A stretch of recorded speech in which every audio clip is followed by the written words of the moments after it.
Tudo bem, pessoal? Sejam bem-vindos a mais uma aula, continuando aí a nossa primeira unidade. Hoje a gente vai falar um pouquinho mais das instituições financeiras, né? Falando então do Banco do Brasil. Como a gente já estudou anteriormente, a gente vai ter, junto ao Sistema Financeiro Nacional, alguns órgãos normativos e supervisores, né? Junto a esses, a gente tem algumas instituições que nós chamamos de especiais. Seriam exemplos o Banco do Brasil, a Caixa Econômica Federal e também o BNDES, o Banco Nacional de Desenvolvimento Econômico e Social. Então, eles estão dentro desse grupo da moeda, do crédito, do capital, mas eles não são órgãos normativos, né? Eles ficam na condição de especial porque, basicamente, eles pertencem ao poder público, pelo menos em parte. A gente vai entender um pouco mais sobre isso ao ver a composição do próprio Banco do Brasil. Então, vale lembrar, a gente já viu isso anteriormente também, a Lei 4.595 determina que o Sistema Financeiro Nacional ele é constituído pelo Conselho Monetário, que a gente viu na aula anterior, o Banco Central do Brasil, que a gente também viu um pouquinho mais, né, o Bacen, e agora a gente está entendendo sobre o Banco do Brasil. E depois veremos a seguir também a Caixa Econômica, o próprio Banco Nacional de Desenvolvimento, outras instituições e etc. O Banco do Brasil S.A., Sociedade Anônima, também conhecido, né, como BB, é uma sociedade de economia mista, ou seja, possui uma participação societária do governo federal e também da iniciativa privada. Ele foi fundado em 1908 e é reconhecido, né, como o primeiro banco no momento em que o Brasil passa a ser a sede da coroa portuguesa. A Lei Federal 4.595 traz no seu artigo 19 o seguinte: ao Banco do Brasil S.A. competirá principalmente, ou seja, principalmente, né, antes de tudo, sob a supervisão do Conselho Monetário Nacional e como instrumento de execução da política creditícia e financeira do governo federal. Os pontinhos ali para entrar nos incisos. Na qualidade de agente financeiro do Tesouro Nacional, sem o prejuízo de outras funções que lhe venham a ser atribuídas, tá? Ressalvado ali uma especificidade de outra legislação. Receber a crédito do Tesouro Nacional, ou seja, o Banco do Brasil, na verdade, ele é entendido como o banco do próprio governo, né, por onde o governo executa as suas movimentações financeiras. É importante já comentar, né, explicar que não é só pelo Banco do Brasil, não é só para o Banco do Brasil que a gente consegue movimentar algo que se direcione ao governo, né, mas nesse sentido geral seria como se a instituição tivesse, dentro da previsão legal, a capacidade de atuar como agente financeiro do Tesouro Nacional, ou seja, o banco do governo. Ainda no inciso primeiro, agora na letra B, realizar os pagamentos e suprimentos necessários à execução do Orçamento Geral da União, né, e as leis complementares, de acordo com as autorizações. Conceder o aval, a fiança e outras garantias de acordo com a autorização legal para aquela atividade. Adquirir e financiar estoques de produção exportável, executar a política de preços mínimos dos produtos agropastoris, né, se este for o caso, ser agente, ou seja, se for do entendimento do governo que isto seja executado, ser o agente pagador e recebedor fora do Brasil também. Executar o serviço da dívida pública consolidada, né, e ainda no inciso 2, como principal executor dos serviços bancários de interesse do governo federal, inclusive as suas autarquias, receber em depósito com exclusividade disponibilidade de qualquer entidade financeira, de qualquer entidade federal, compreendendo as repartições, né, de todos os ministérios diversos aí, tá? Então seria como se o Banco do Brasil fosse o banco do governo. Ele não é só isso, é importante comentar também. Arrecadar aí os depósitos voluntários das instituições financeiras, de que trata o inciso terceiro do artigo 10 desta lei, escriturando as respectivas contas, né? Os depósitos voluntários referidos aqui seriam os do fundo garantidor. Executar os serviços de compensação de cheques e de outros papéis, receber com exclusividade os depósitos, né, que tratam aí os artigos 38 e 33 específico da legislação 2.627, o decreto-lei 5.956, enfim, seriam especificidades, né? Aí neste caso aqui, é interessante que a gente entenda que, dentro das competências previstas na legislação, ele pode realizar essas competências, né? Então, se não há previsão legal pelo fato dele possuir essa participação societária governamental, faz com que, e fazer parte do sistema financeiro nacional como um todo, na condição de instituição especial, faz com que ele esteja sujeito a essa regulamentação. Realizar aí por conta própria, continuando, né? Operações de compra e venda da moeda estrangeira, e por conta do Banco Central. Então, se o Banco Central tiver a intenção, lembra que a gente viu lá que o Banco Central ele vai garantir a manutenção das reservas internacionais. Né? Se o Banco Central faz a autorização, ele pode executar. Se ele quer fazer, ele também pode fazê-lo por conta própria. Realizar os recebimentos ou pagamentos de outros serviços aí, e interesses, né, do Banco Central, financiar a aquisição e instalação da pequena e média propriedade rural, nos termos da legislação específica, financiar as atividades industriais e rurais, enfim, as capacidades ou competências do banco. Difundir, e orientar o crédito, inclusive as atividades comerciais, suplementando a ação da rede bancária, e ainda, né, no financiamento das atividades econômicas, atendendo às necessidades de crédito das diferentes regiões do país. Isso é muito comum para todas as instituições que possuem essa competência, assim como a gente vai ver no Banco de Desenvolvimento também, porque eles são criados com essa finalidade. Então, cada região do país tem uma necessidade de crédito diferente da outra. No financiamento das exportações e importações também, a difusão e a orientação do crédito, né, suplementando a ação da rede bancária. Parágrafo 1º, o Conselho Monetário Nacional vai assegurar os recursos específicos que possibilitem ao Banco Central, ao Banco do Brasil, Sociedade Anônima, sob a adequada remuneração, o atendimento dos encargos previstos nessa lei. Ou seja, ele não faz a atividade como banco pertencente aí ao governo federal de forma gratuita. Né? Assim como ele presta serviços para a iniciativa privada, ele também presta serviços para o governo federal mediante a orientação, a autorização do Conselho Monetário. A difusão ainda do crédito, né, no financiamento das exportações vai estar condicionada a algumas características específicas, né, que aí para nós, por enquanto, ainda não são tão interessantes, mas é importante que vocês saibam que existe essa previsão legal. Continuando ainda também, a gente vai ter, parágrafo 5º, os depósitos citados anteriormente também poderão ser feitos nas caixas econômicas federais, nos limites e condições fixados pelo Conselho Monetário, ou seja, não é uma competência em específico.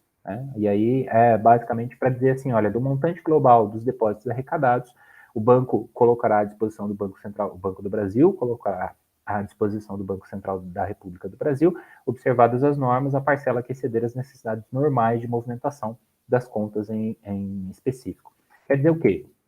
Quer dizer que dentro da atuação ele vai estar sempre acompanhado do Banco Central, prestando contas, né, atendendo as regulamentações, as normas, de modo que no excesso de recursos ali, o Banco Central, por exemplo, pode autorizar o uso de determinado recurso para financiar ali uma operação de empréstimo, né, ou outra atividade de acordo com a necessidade daquela instituição.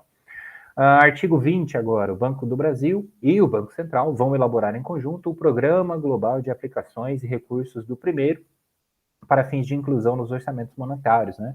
Então, basicamente, é para dizer assim, olha, em conjunto essas duas instituições vão organizar como será procedido o orçamento que é previsto lá na contabilidade pública. Então, a ideia seria que, uma vez estabelecido esse orçamento, as duas instituições precisam organizar como é que vai ser a entrada e a saída desses recursos, né?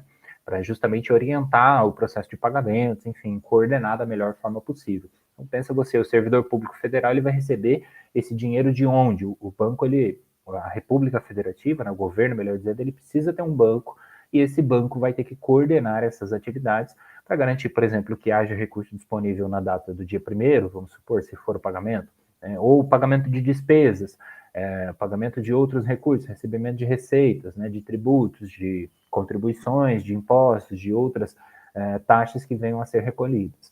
Tá? Então, é basicamente para a gente entender essa dinâmica dessa relação do Banco do Brasil com o governo federal. E com o governo federal, eu me refiro aí às políticas do Banco Central, né, para a gente ficar de uma forma mais fácil, associando uma instituição com a outra. O presidente e os diretores do Banco do Brasil, artigo 21 agora da mesma lei, continuando aí, deverão ser pessoas de reputação ilibada e notória capacidade. A nomeação do presidente do Banco do Brasil será feita pelo presidente da República após a aprovação do Senado Federal. Substituições eventuais não poderão exceder o prazo de 30 dias sem que o presidente da República submeta ao Senado Federal o nome do substituto. Então, é uma condição prevista na legislação que vai estabelecer e limitar, por exemplo, essa condição de quem coordena a diretoria deste banco pela relação que ele possui, diferentemente de outros bancos que possam ser exclusivamente privados. O Banco do Brasil está intrinsecamente relacionado e ligado ao governo federal. Bom, o Estatuto do Banco do Brasil, que é por onde a gente vai ter a dinâmica, né? Como eu já comentei para vocês, ele é uma sociedade de economia mista e de capital aberto. né, na condição de sociedade anônima, ele possui o capital aberto. Então, ele precisa ter um estatuto que vai regulamentar como é que vai funcionar toda essa mecânica, né? A sua atividade, como é que vai se estruturar ali as suas práticas, no sentido de prestação de serviços, o conselho de administração e outros elementos. Então, o estatuto, para essas sociedades anônimas, geralmente é a referência que a gente tem. É como se fosse o contrato social das empresas limitadas, né? Essa é a forma mais fácil de entender isso. A função é basicamente isso. Então, a gente vai ter ali todos os capítulos, por exemplo, capítulo 1, as definições, as condições, as características, a natureza do banco, o objeto social, aquilo que ele faz, o seu capital social, ações ordinárias, assembleias, etc. Conselho fiscal, lá no capítulo 6. Capítulo 7, exercício social, lucro, reserva, dividendos. Então, é pelo estatuto, que é aprovado por assembleia, né, organizado aí pelo Conselho de Administração, que vai realmente determinar o que o banco vai fazer, o que ele não vai fazer, qual que é o seu planejamento e as suas atividades a serem executadas. A gente vai ver alguns dos itens, tá? Não o estatuto completo, porque ele é um pouco mais amplo, né? Mas pelo menos para a gente entender um pouco dessa dinâmica na visão já da linguagem que é prevista aqui. Artigo 1º vai determinar que é uma pessoa jurídica de direito privado, sociedade anônima aberta, o aberta significa de capital aberto, economia mista, ou seja, possui a natureza e a participação, a condição especial da participação do governo, explora a atividade econômica na forma prevista, né, sob a forma de banco múltiplo. Essa classificação ela é muito importante também, ou seja, ele não é apenas um banco comercial, mas ele pode operar, por exemplo, com títulos e valores imobiliários, letras de crédito, câmbio, enfim. Então, é por isso que, por exemplo, se você é correntista do Banco do Brasil, você tem acesso a todos esses tipos de investimento, porque ele não é necessariamente apenas um banco que te oferece uma conta corrente, ele é autorizado para atuar na condição de banco múltiplo.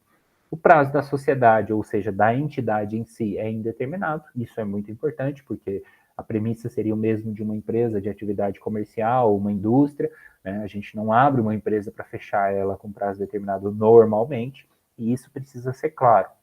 Se houver essa previsão legal, tem que ser colocado na legislação, ou no caso aqui do estatuto. Se for para uma empresa do setor privado, teria que ser limitada, teria que ser no seu contrato social. Normalmente o prazo é indeterminado. O banco tem domicílio e sede em Brasília, podendo criar ou não, ou suprimir, né, filiais, sucursais, agências, escritórios, etc., nas demais praças do Brasil e também do exterior. Parágrafo 3º, com a admissão do Banco do Brasil no segmento especial da listagem denominado Novo Mercado, a chamada B3, né, Brasil Bolsa Balcão, o banco, seus acionistas, administradores e membros do Conselho Fiscal estão sujeitos, então, à disposição, às disposições previstas no regulamento desse mercado. É o mercado da Bolsa de Valores, tá? Em resumo, é isso. Parágrafo 4º, as disposições prevalecerão sobre as disposições estatutárias, isso é importante comentar aqui, ou seja, na hipótese ali de haver um conflito entre o que o estatuto previa e o que é o regulamento do novo mercado, né, ou o regulamento que o banco se sujeita nesse momento, a disposição do regulamento acaba tendo uma hierarquia maior. O objeto social e algumas das vedações. O artigo 2 vai dizer, olha, o banco tem por objeto a prática de todas as operações bancárias ativas, passivas e acessórias. A gente vai ver cada uma delas na hora que nós entrarmos na prática. A prestação do serviço bancário, da intermediação, do suprimento financeiro, ou seja, do fornecimento financeiro sob as múltiplas formas, o exercício de quaisquer atividades que sejam permitidas, né, nas instituições participantes aí do sistema financeiro nacional, inclusive por meio de plataformas digitais. Parágrafo 1º vai dizer, olha, o banco também pode atuar na comercialização de produtos agropecuários, além de promover a circulação de bens e serviços em geral. E ele coloca isso no seu estatuto com base naquela previsão legal que a gente viu anteriormente. Compete-lhe, parágrafo 2º, como instrumento de execução da política creditícia. Lembra, o governo tem o seu próprio banco, né, de certa forma, que tem a participação societária privada também, mas pertence, de certa maneira, ao governo, né, é misto, portanto, ele também atua como instrumento de execução da política creditícia, né? Ou seja, como é que o governo vai pagar, quanto que ele vai pagar, o ordinário de pagamentos, quem recebe primeiro, quem recebe por último, é o banco que faz esse trabalho. É claro que tudo isso vem da legislação e da contabilidade aplicada ao setor público, tá? Aí no artigo 3º a gente vai ter, olha, a administração de recursos de terceiros vai ser utilizada pelo banco e de acordo com o artigo 32, né, no inciso 3º do Estatuto e também outras normas, e ainda mediante a contratação de sociedade subsidiária controlada ou coligada do banco. Então ele pode, por exemplo, estender ali as suas atividades para a condição. Então, vai atuar na área de consórcio. Ele vai necessariamente abrir um novo CNPJ e vai operar as atividades de consórcio para aquele CNPJ. Mas a captação de recursos pode ser transferida de uma entidade para outra, porque é possível no Brasil que a gente tenha a participação societária de um CNPJ, né, uma pessoa jurídica, para outro CNPJ, para outra pessoa jurídica. Então, o banco ele pode, de acordo com o seu estatuto, condicionar essa circunstância, essa perspectiva, né? E aí ele pode, por exemplo, criar uma entidade justamente só para fazer a administração daquele processo. Aí no capítulo 3 a gente tem algumas outras informações relevantes, né? O capital social de 90 bilhões, 23.475 reais e 34 centavos, né? Um número bem grande, dividido aí em 2 bilhões de ações ordinárias representadas na forma escritural e sem valor nominal, né? As ações ordinárias, como nós veremos mais adiante, só para resumir aqui, vão ser aquelas que oferecem direito a voto. As preferenciais não dão direito ao voto, mas possuem normalmente a preferência no pagamento dos dividendos. Tá? Só para dizer por que ele vem especificando, né, que são ações ordinárias. Tá? Para dizer que são ações que permitem, por exemplo, que essas pessoas possam votar em determinadas políticas, estratégias ou ideias que o banco está promovendo. O banco poderá, independentemente da reforma estatutária, por deliberação da sua Assembleia, nas condições determinadas, aumentar o capital social até o limite de 120 bilhões de reais. Então, ele pode, por exemplo, ofertar mais ações, repartir novamente esse capital e efetuar até dentro desse limite, de acordo com a estratégia que ele esteja adotando, captar mais recursos e transferir esses recursos para as aplicações necessárias e achar interessante. O exercício social vai coincidir com o ano civil, como nós vimos já nas aulas anteriores também, normalmente é o mais comum, né? Término dia 31 de dezembro, ou seja, o balanço vai ser fechado nessa data, a DRE vai ser fechada nessa data. Detalhe que vai ter uma especificidade, né? A cada 6 meses eles precisam já apresentar pelo menos uma prévia temporária ali, uma prévia desses resultados, né? E alguns costumam fazer mês a mês já, ou pelo menos por trimestre. Serão levantadas as demonstrações ao final de cada semestre, artigo 46, que eu comentei com vocês, que é o que a gente chama de balanços intermediários, né, em qualquer data. Então, se ele quiser fazer mês a mês, ele pode, inclusive para o pagamento de dividendos, desde que seja respeitada a legislação aplicável a este caso. Artigo 49, os acionistas é assegurado o recebimento semestral de dividendo mínimo e obrigatório equivalente a 25% do lucro líquido ajustado, como definido em lei e neste estatuto. Essa previsão da obrigatoriedade do dividendo semestral é muito comum. Atualmente, a maioria das empresas, quando operam na condição de dividendo, né, elas acabam distribuindo a cada 3 meses. Mas é possível que haja ali uma variação, semestre, etc. Tá? Então, aqui foi só para a gente ter uma ideia e para que você conheça, né, caso já seja um acionista aí do Banco do Brasil, você possa, por exemplo, conhecer um pouquinho mais do estatuto. E perceber dentro dessa dinâmica por que algumas das práticas são executadas, porque elas são previstas na legislação. Nesse caso, legislação própria, né, que seria o Estatuto Social de uma sociedade anônima, e também na regra geral, que é a lei que vai atribuir algumas das competências, limitações, vedações, etc., para que aquela instituição trabalhe ou opere dentro de determinadas regras, tá? O objetivo aqui era que vocês conhecessem um pouquinho mais dessa instituição, seu papel e a sua relação com o poder público, né, assim como a gente vai ver para a Caixa Econômica também, BNDES, outras agências de fomento, né, os bancos criados com essa fundamentação, e as demais instituições que, às vezes, ou na maioria dos casos, não têm relação direta com o governo. Mas o Banco do Brasil é o primeiro justamente por ele trazer essa sociedade na condição de economia mista, né? E é muito importante que a gente perceba, então, que ele respeita alguns critérios em especial. É óbvio, né? Se você está estudando para um concurso de Banco do Brasil, você tem que aprofundar muito mais, conhecer muito mais, avançar muito mais. Aqui a gente quer ter um panorama geral. Por quê? Se eu vou fazer a contabilidade para o Banco do Brasil, eu estou sujeito a essas duas legislações.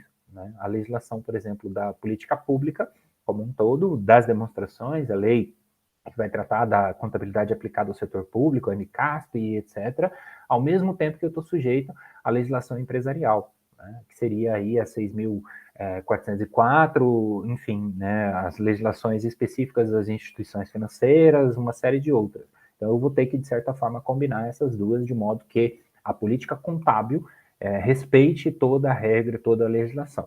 Se eu for fazer isso para a Caixa Econômica Federal, eu estou sujeito à política pública né, e também a coordenação da administração, ou enfim, a aplicação da contabilidade do setor público. Eu vou fazer isso BNDES também. Agora, se eu vou fazer para uma instituição, para uma empresa aqui da minha cidade, estou prestando serviço contábil para essa empresa que atua como com o fornecimento de crédito, né, os chamados empréstimos, financiamentos e tal. Aí eu já tenho que seguir especificamente a legislação das instituições financeiras. Né? Eu combino a contabilidade empresarial com essa contabilidade das instituições financeiras, de modo que eu esqueço todas essas regras aplicadas ali do setor público. Então, existem essas variáveis dentro desse segmento que nós estamos estudando. E é muito importante que vocês conheçam para perceber, né, que daí, eventualmente, a demonstração do Banco do Brasil, ou obrigatoriedade para algumas coisas, se aplica ao Banco do Brasil, mas não à Caixa. Ou a Caixa, mas não aquela operadora de crédito que é minha cliente do meu escritório, né, o que eu trabalho nesse momento. Então, tem algumas variações que é importante a gente tomar cuidado, prestar bem atenção, né, e respeitar. E é claro, se eu estou atuando com aquela instituição, se eu estou, sei lá, estudando para o Banco do Brasil ou já estou no Banco do Brasil, eu vou conhecer aquela legislação, o estatuto, né, enfim, todos os detalhes, os pormenores dela em si. Né? Agora, se eu estou tendo uma visão geral, que é o que a gente está fazendo, é muito mais interessante que pelo menos eu conheça as regras base ou saiba onde buscar essa informação. Tá? O link eu vou deixar para vocês do estatuto dentro do nosso portal para que vocês possam acessar, mas basta procurar, né, Estatuto Social, e as demais legislações também são fáceis de encontrar, beleza? Qualquer dúvida, deixe nos comentários aí, conversa comigo, né, enfim, deixe o seu feedback para a gente poder ir atualizando esse conteúdo, né, tirando as dúvidas, conversando sobre o assunto, que assim como vocês aprendem aqui, eu também sempre estou aprendendo com vocês, com os comentários, com esse feedback, beleza? Obrigado por enquanto, vejo vocês na nossa próxima aula.